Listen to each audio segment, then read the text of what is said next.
mempelajari materi mengenai contoh perilaku sebagai bentuk kesadaran akan hak dan kewajiban sebagai warga negara di lingkungan sekolah dan sekitarnya. Oleh karena itu, kita akan membagi kelas ini menjadi 5 kelompok.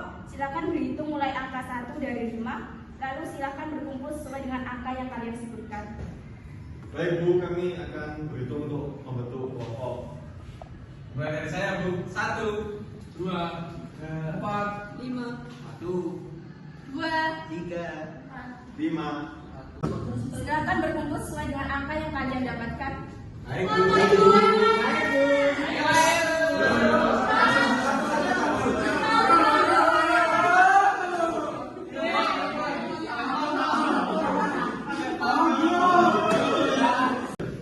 Baik, karena kelompok telah terbentuk, silakan kalian mencermati peta konsep tentang macam-macam hak dan kewajiban sebagai warga negara yang ada di depan kalian.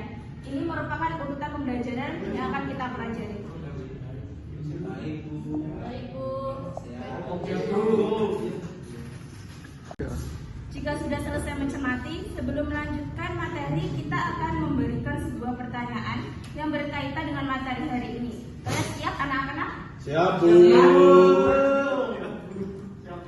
Baik, pertanyaannya, jelaskan perbedaan antara hak dan kewajiban. Baik Bu, saya akan menjawab pertanyaan.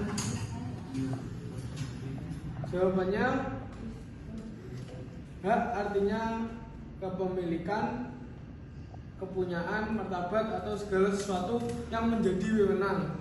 Sedangkan kewajiban adalah segala sesuatu yang harus dilakukan, entah itu berkaitan dengan perkataan, tindakan, hingga perbuatan. Sudah Bu? Ya, bagus sekali jawabannya, sudah tepat. Apakah ada jawaban lain? Tidak. Baik, anak-anak, selanjutnya saya akan menayangkan sebuah video pembelajaran yang sangat berkaitan dengan materi kita pada hari ini, yaitu kesadaran hak dan kewajiban sebagai warga negara. Silakan disimak. Baik Bu. Kali ini kita akan membahas materi tentang hak dan kewajiban warga negara Indonesia.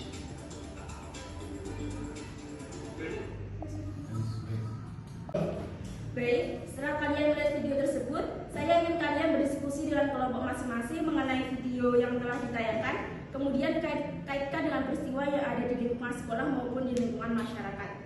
Baik Bu. Kita akan diskusi.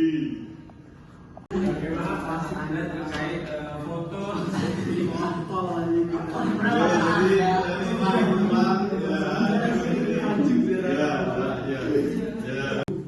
Silakan kelompok 1 untuk menyampaikan hasil diskusinya. Baik Bu, saya perwakilan dari kelompok 1 izin menyampaikan pendapat kami menurut video tersebut. Jadi dapat dikatakan hak merupakan sesuatu yang harus didapatkan. Terus kewajiban merupakan sesuatu yang harus dilakukan dan dipatuhi. Seperti contohnya, setiap masyarakat berhak memiliki pendidikan yang layak, kemudian setiap siswa harus berkewajiban untuk memakai seragam sekolah. Baik, dari jawaban-jawaban yang kalian sampaikan setelah diskusi tadi, dapat dikatakan bahwa hak dan kewajiban harus dimiliki semua masyarakat seperti halnya kemerdekaan berpendapat atau kebebasan menyampaikan pendapat. Merupakan hak yang harus dimiliki masyarakat. Mengenai pemecahan permasalahan kemerdekaan berpendapat ini dapat diselesaikan dengan keterbukaan informasi sesuai dengan nilai-nilai Pancasila. Sampai sini, apa bisa dipahami? Bisa Bu.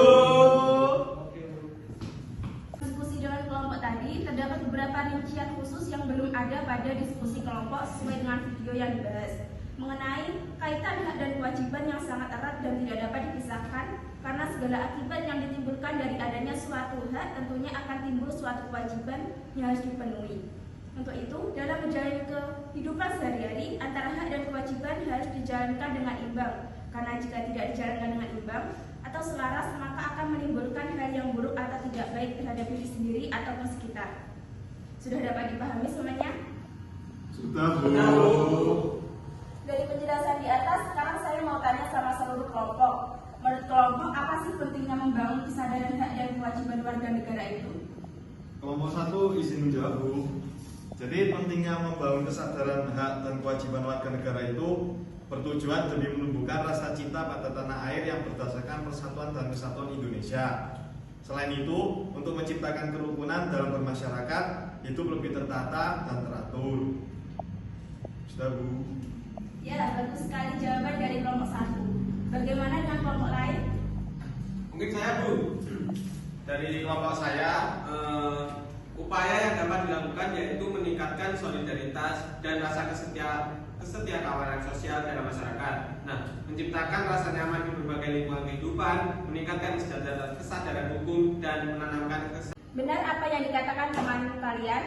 Dalam mengembangkan pendekatan kritis dan relevan, di sini ada beberapa hal yang perlu kalian perhatikan, yaitu yang pertama, kalian terlebih dahulu mengidentifikasi permasalahan atau pertanyaan. Kedua, kalian juga harus mengumpulkan data, pendapat, dan juga argumen. Ketiga, kalian harus menganalisa dan evaluasi data yang telah terkumpul. Keempat, mengidentifikasi kembali data yang kalian temukan dengan asumsi.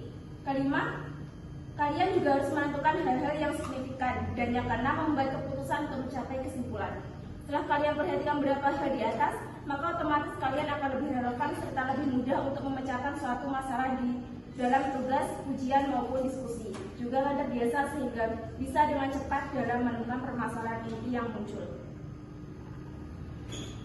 Baik, Bu, kami akan memperhatikan dan melaksanakan beberapa hal yang telah Ibu sampaikan tadi.